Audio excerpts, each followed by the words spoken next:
Hi, everybody. Dennis Prager here, the Fireside Chat with Otto.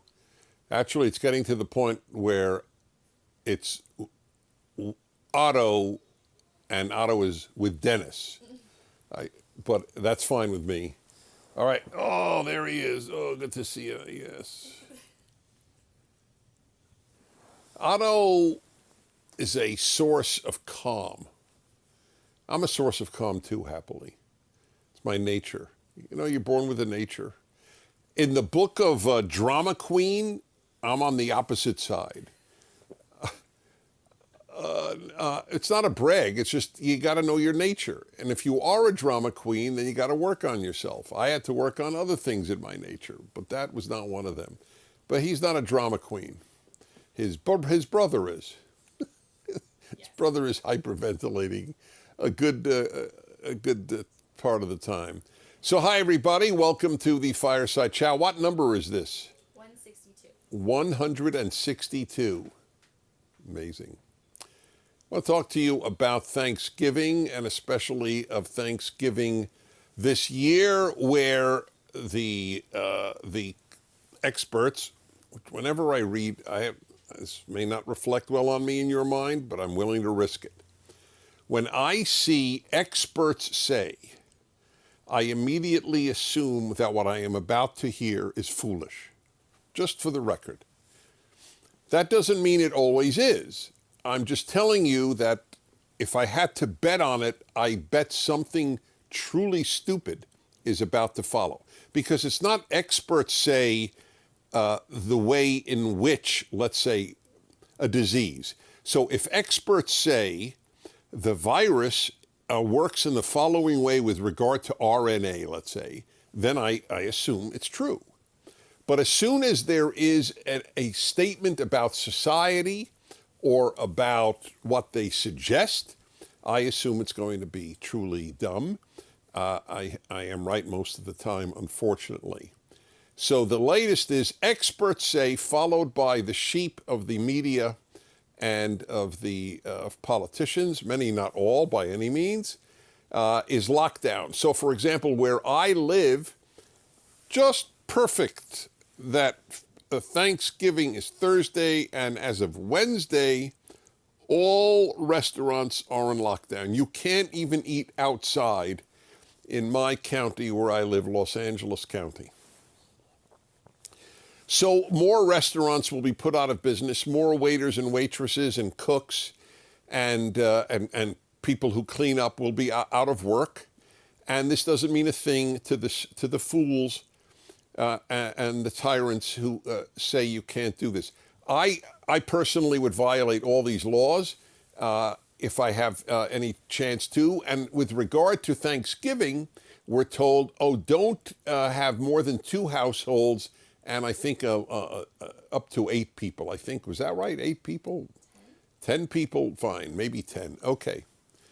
So, needless to say, I pay no regard to it. I've paid no regard to any of these things from the beginning.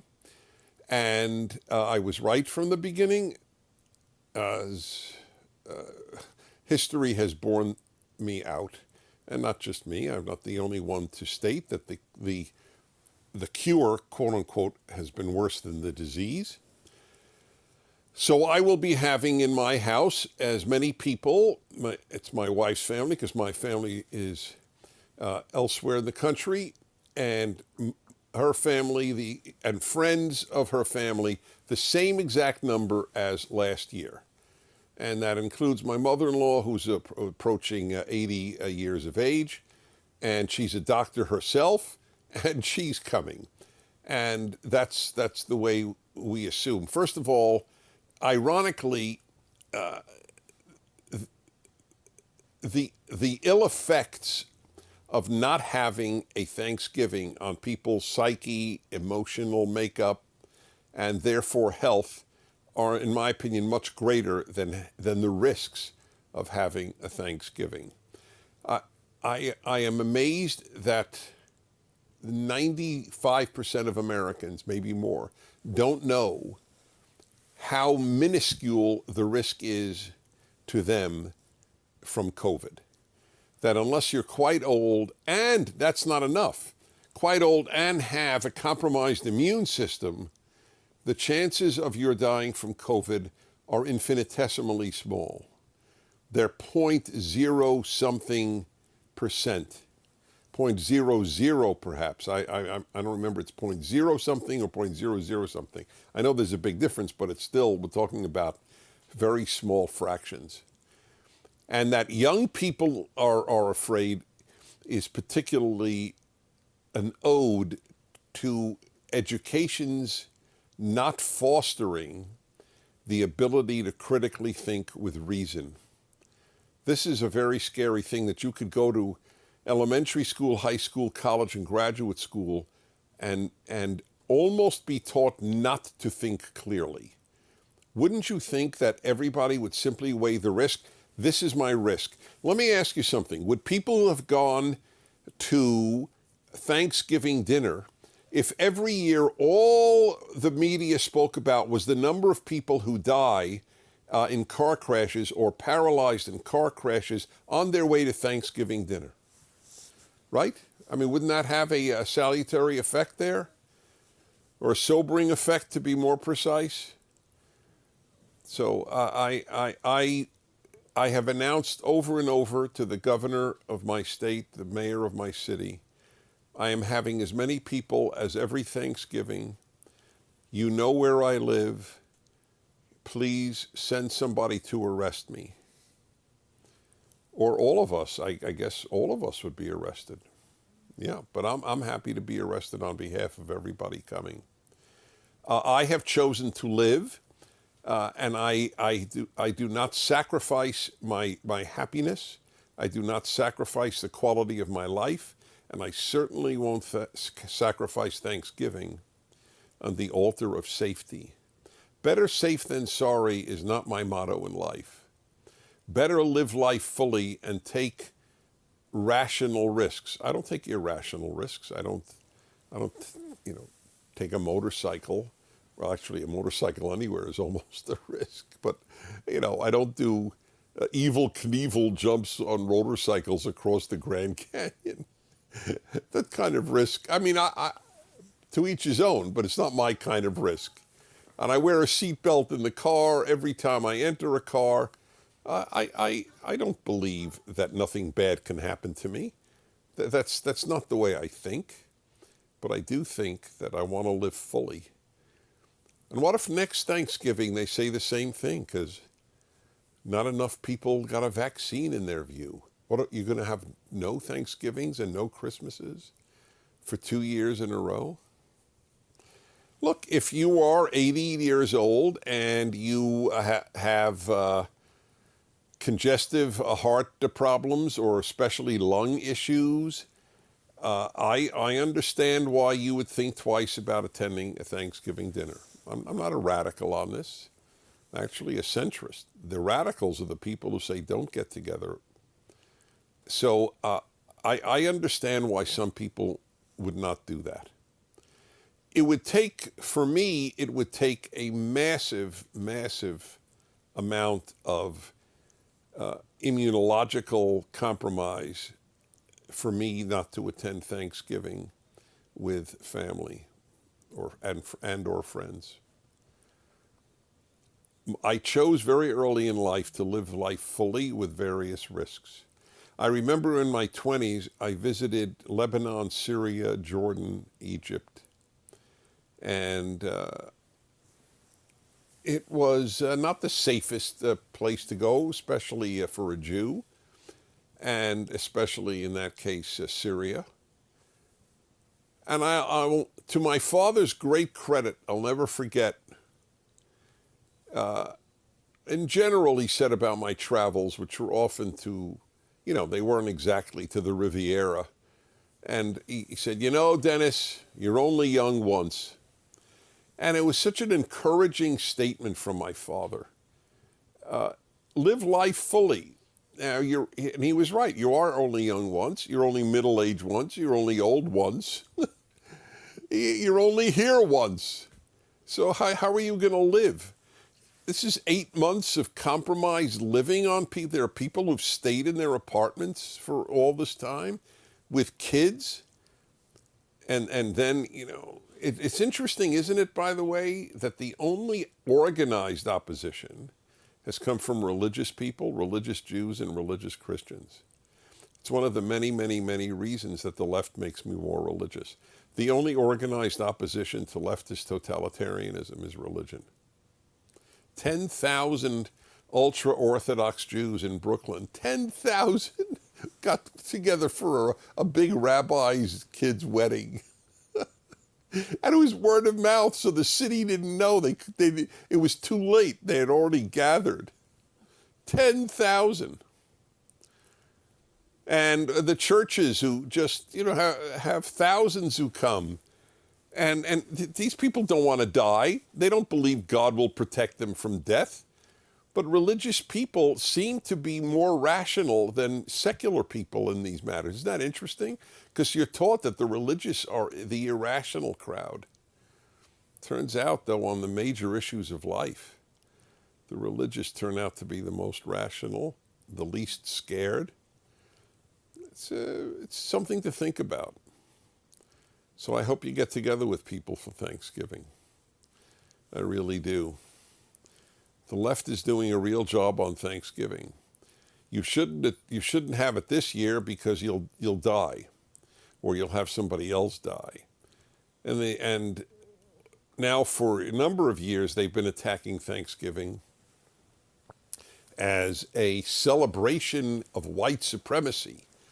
In this case, not over blacks, but over the Native American. So I read an article in Gizmodo, a big tech left-wing magazine online, where the writer said we should no longer have the big Christmas tree at Rockefeller Center because it doesn't belong there. This is an example of our meddling with nature. The tree itself came from Norway and should have stayed in Norway. I mean, it's a big part of the left, not liberals, but I always make the distinction, a big part of the left is truly an aversion to joy. That's why I've never met a happy leftist. I've met happy liberals, happy conservatives, but I've never met a happy leftist. How could they be? Everything that brings you joy, there's something wrong with it. Right? There's always something wrong. These are fundamentalists of a very severe variety. It's like it used to be a lot of religious people said that, oh, you're having too much fun, it's not godly. So this is shifted over to the left. You're having too much fun. It's bad for the environment, or it's bad for COVID, or it's bad for, and then you just fill in the blank what it's bad for.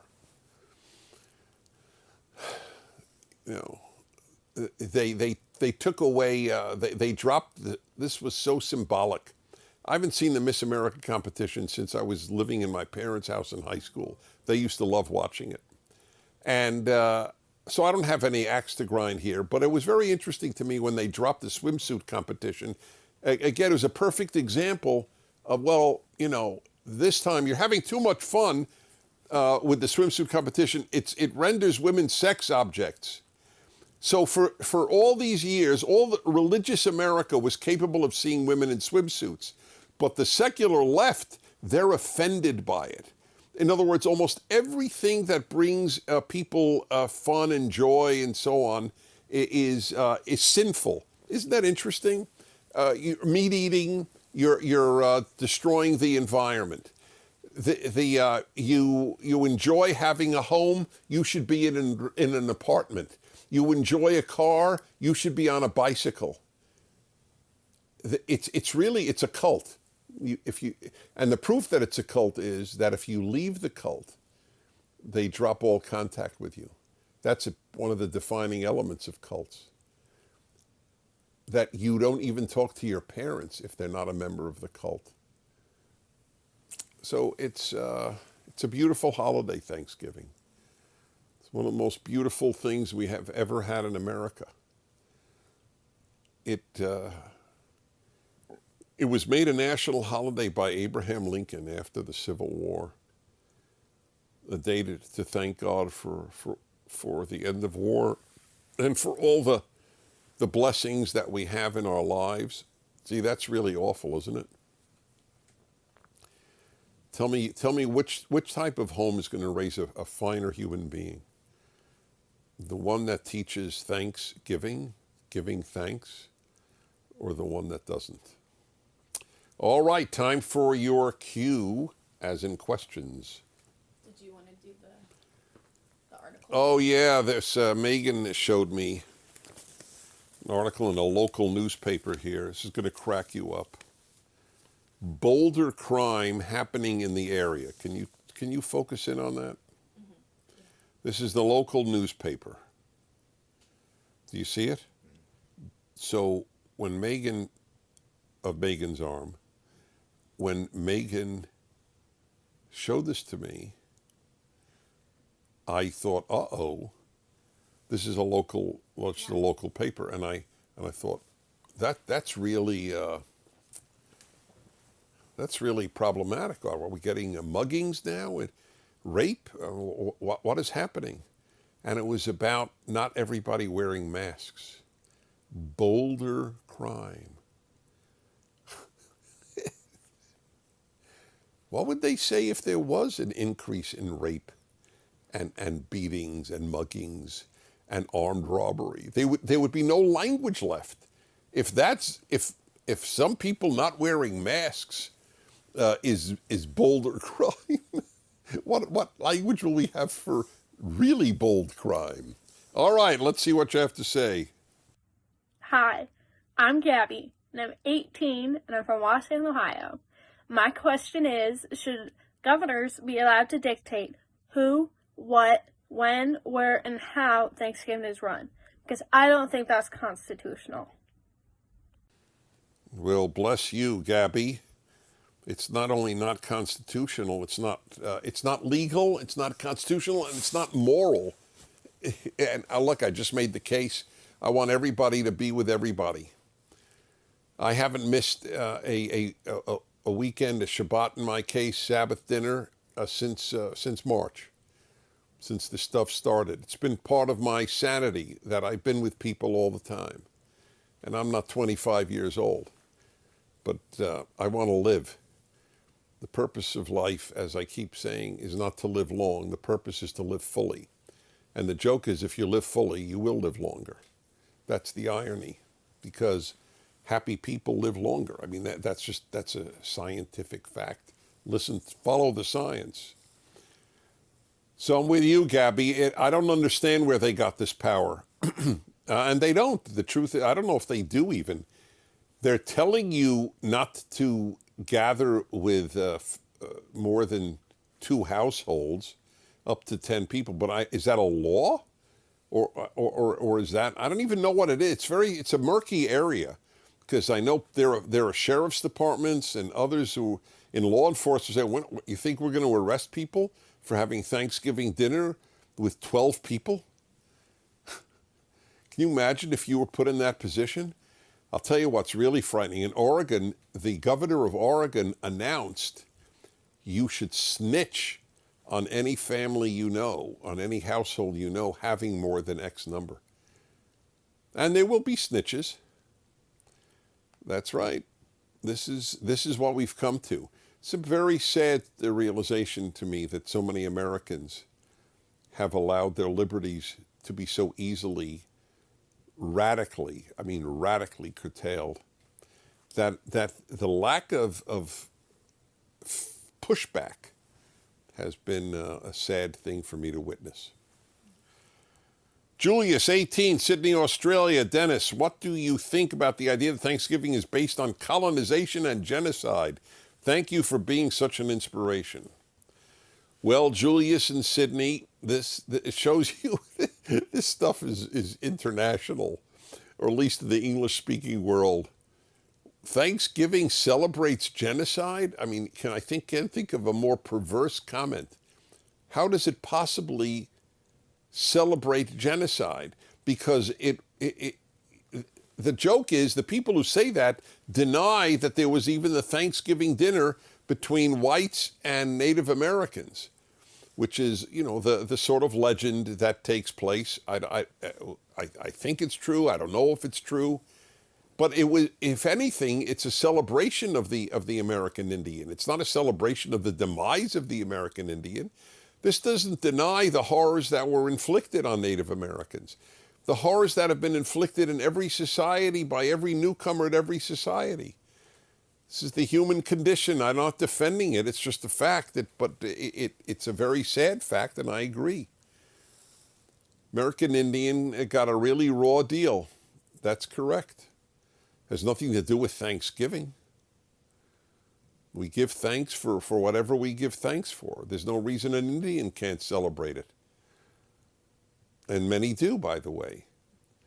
The left doesn't speak for the American Indian. The left opposed the Washington football team's name Redskins for years. It's racist, it's racist, it's racist. Then the Washington Post did a very, very complex study, involved study of American Indians' opinions on the name Washington Redskins. 90%, look it up, Washington Post, which led the crusade against the name Redskins. To their credit, they published the results. 90% of American Indians didn't give a hoot. Many of them thought it was a good thing. And they dropped it anyway more recently, in the hysteria. God, to think that you think you've accomplished something moral. Gee, what have you done with your life? Oh, I got the Redskins to change their name. You are one moral giant.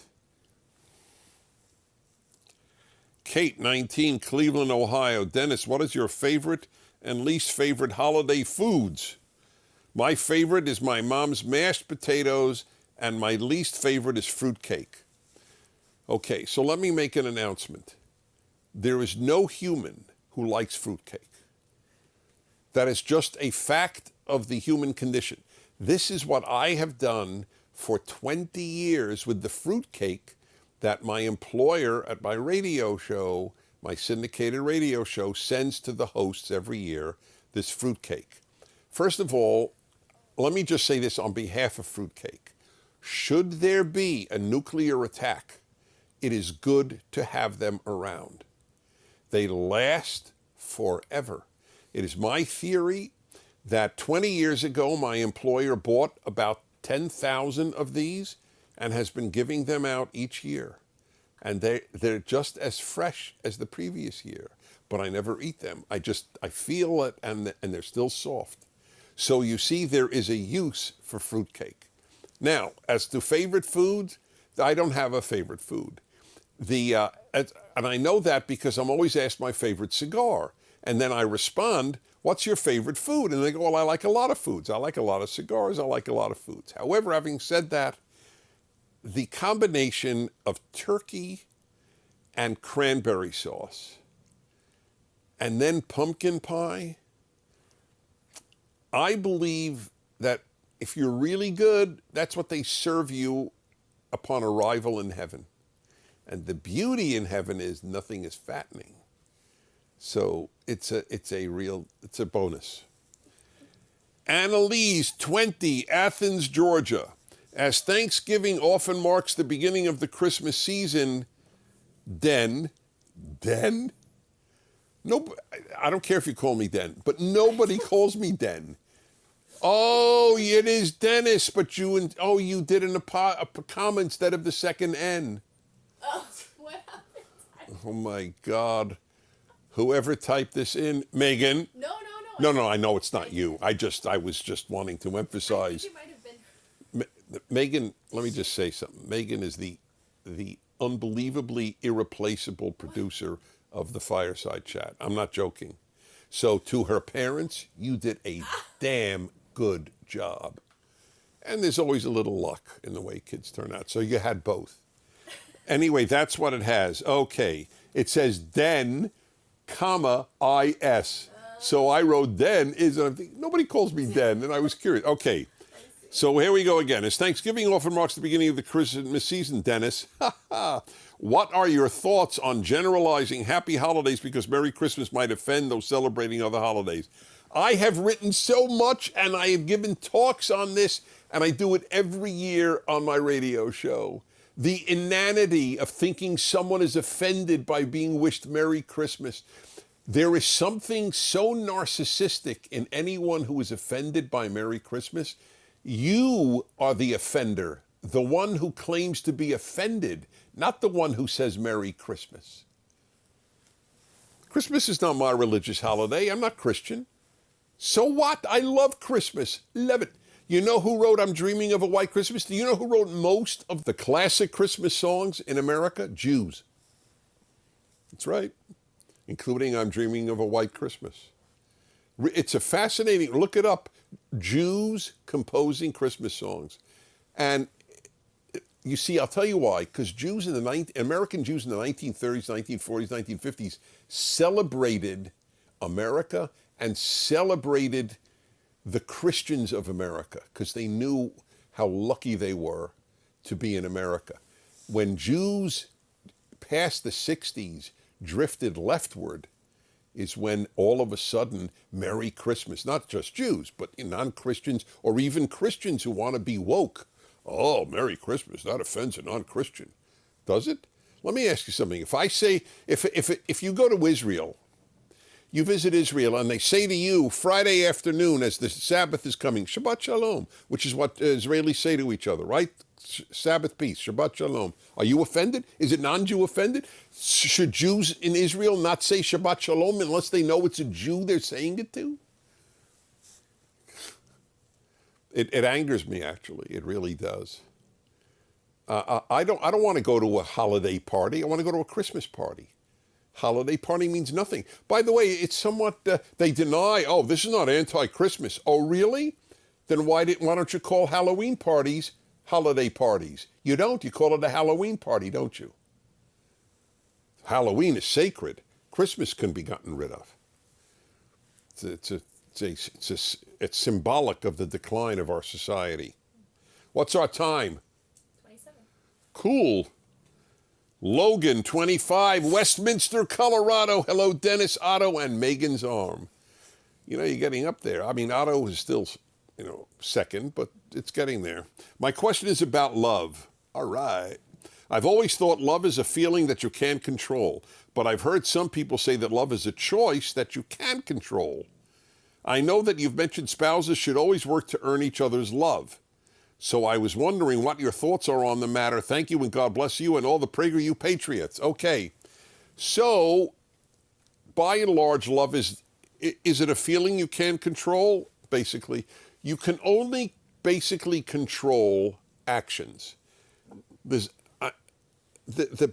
one of the basic moral tenets of my whole outlook on life is the difference between actions and feelings. Feelings are feelings, actions are actions. Bad feelings doesn't make you bad. Good feelings doesn't make you good. Good actions make you good. Bad actions make you bad. That is the way it works. So it's very hard to control feelings, especially love. The power of love is actually it's incredible.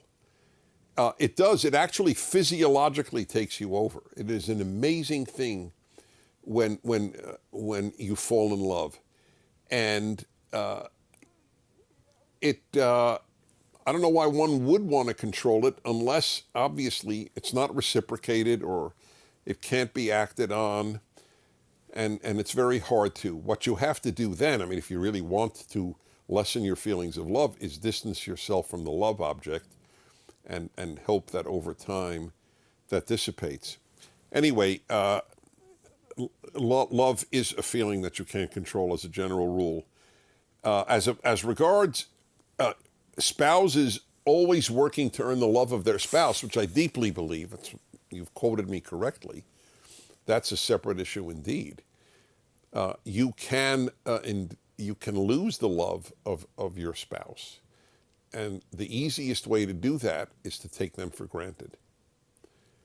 It is harder to overcome being taken for granted in a marriage than it is to overcome infidelity.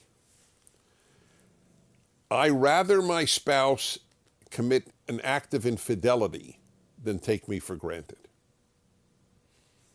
I hope neither happens, but I've spoken to so many people on the radio because I've done a male-female hour for so many years, and a lot of couples recover from the trauma of an infidelity.